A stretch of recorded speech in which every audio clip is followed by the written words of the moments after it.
রাষ্ট্রীয় গোয়েন্দা সংস্থা নতুন দল গঠন করে নতুন ষড়যন্ত্র নামছে। রাজধানীতে আয়োজিত আলোচনা সভায় বিএনপি নেতারা ষড়যন্ত্র মোকাবেলায় দ্রুত সময়ের মধ্যে জাতীয় নির্বাচন দেওয়ার দাবি জানান। নাজিবুর রহমানের রিপোর্ট।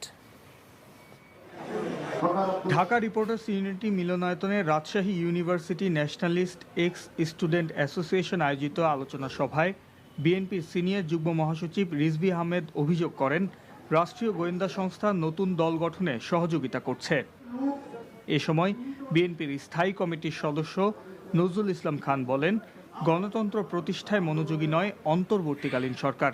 প্রতিষ্ঠিত যেসব রাজনৈতিক দলগুলি তাদের সম্পর্কে কমেন্ট করা, সমালোচনা করা কি দরকার তাদের?